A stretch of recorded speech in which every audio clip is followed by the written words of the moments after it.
Hey, welcome to INDYNerdCore. Today we're doing something a little different. We are going to build a fight stick. So here we go. Alright, first thing I want to do is I kind of want to go over the parts. All this stuff, this is the bare basics. You can get all this on Amazon. First off, this was a kind of a pain in the ass to find. I don't know why. I've done searches a lot for this thing. This is just a general case and all this. You can actually buy this just like that, and you can buy it with the case and have your start and select on the side. I wanted mine on the front end to save a few bucks, so I bought it without the holes anywhere around.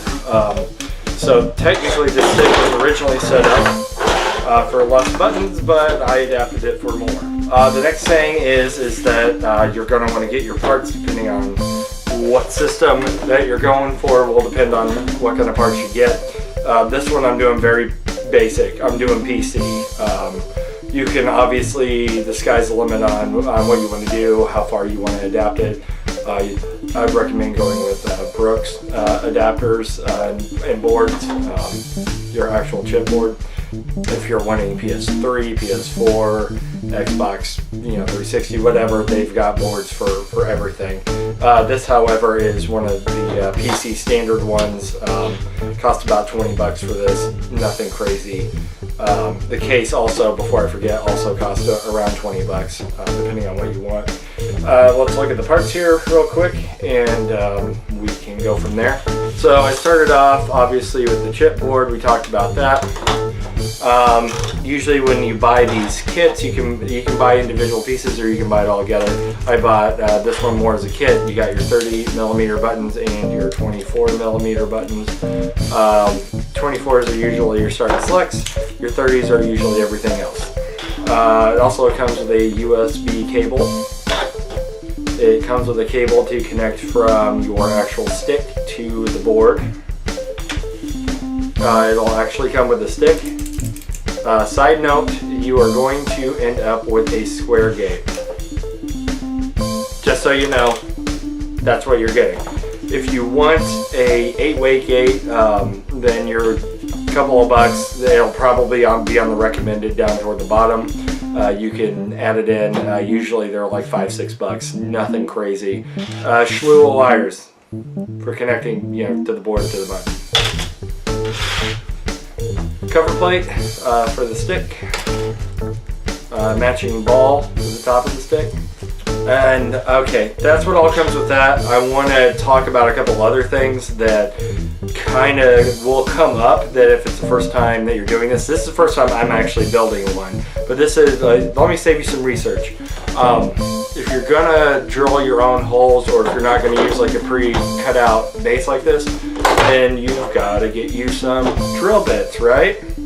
Okay, well, when you go to do these, all of the standard buttons and your hole for your stick are going to end up being the 30mm size, which is one hole. Obviously, the smaller holes for your start and select is a different hole. Since I did the start and select buttons, I had to go out and get a drill bit for that. Basically, you're looking for a drill bit like this. That seems to work the best. It's actually a wood drill bit, but it'll cut through plastic very easily. Now let me save you some time here, because when you order these, you're going to get one or two things. Either it's going to come with a booklet, and it'll actually give you what, if you're looking, let me bring this up closer, because you're looking, obviously you don't care about this, you want to know about the width of that, and you can either get that listed off of the site that you buy it from. That's what I had to do. Or sometimes they come with a little booklet that'll actually show you what this diameter is. You want to go off of this, obviously not this. The smaller hole, because the bigger outer rim is supposed to cover the hole that you're putting it in. Alright, let me help you out. Rather than going through all these charts and Googling it all, here's what you need to know. You can get this at pretty much any hardware store. I went and got it from Lowe's, because I got one right down the road.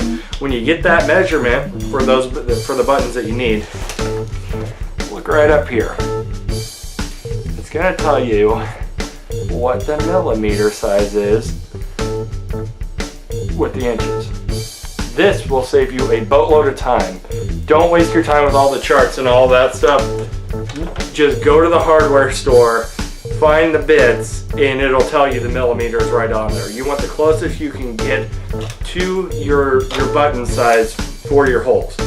So I get the closest size that you can find.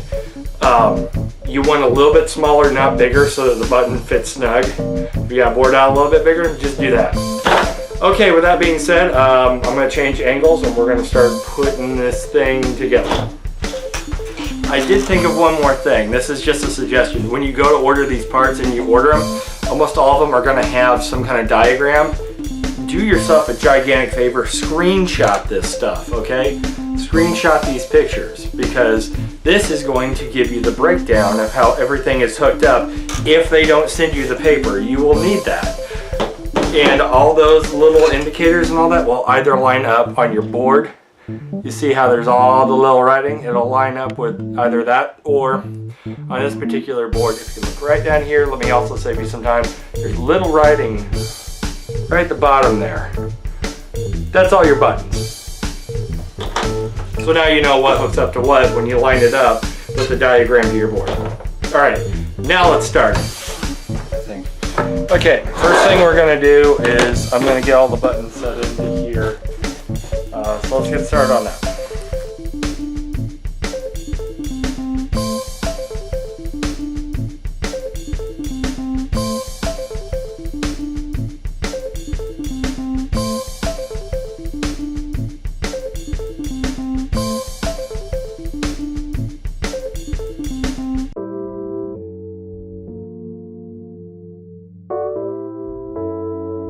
Okay, next thing I'm going to do is we're going to get the stick actually into the board.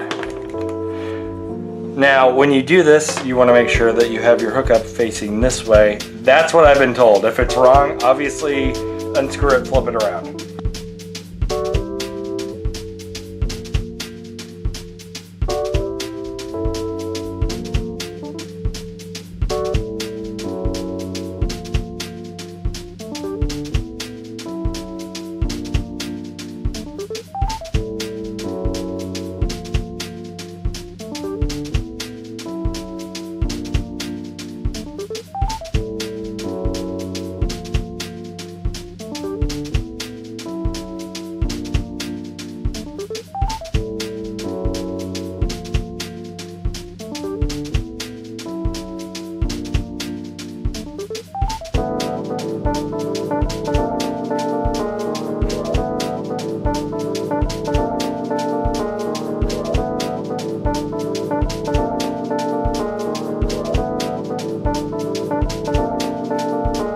See the little prong parts, you line those up with the gaps, and it just goes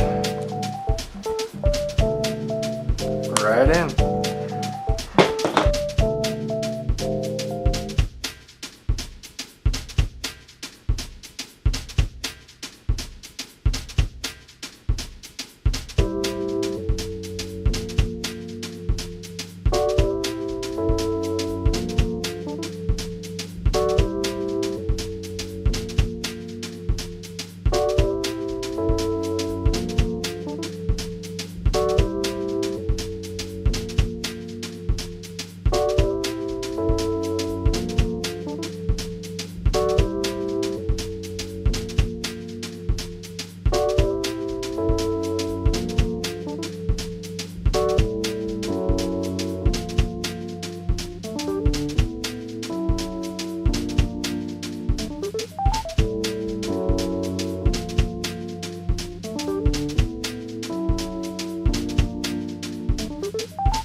Okay, so now we are all done.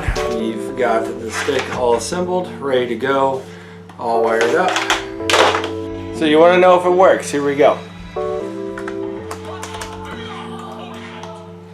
Not a good start.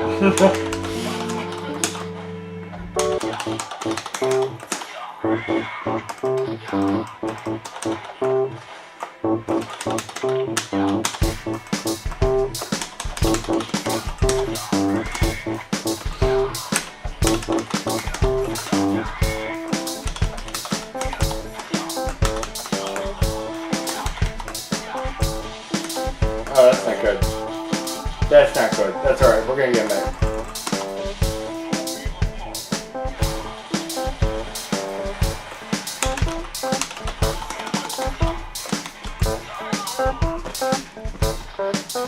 A few things I wanted to point out is that they do give you a few extra connectors.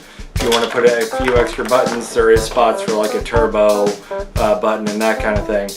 There's also these optional suction on feet. They just pop into these holes right here in the bottom. I'm going to be honest, I'm not going to use these.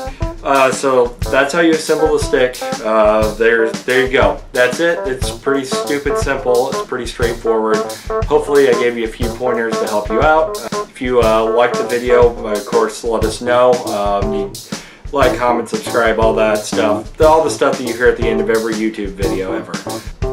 With that being said, we will be doing 3 more parts on arcade sticks with parts and what makes them different from other parts. Bare basic on that. Whether or not you should consider getting a stick or building a stick, and what kind of stick you should get if you do consider to go that way. Thank you, and hopefully you enjoyed this.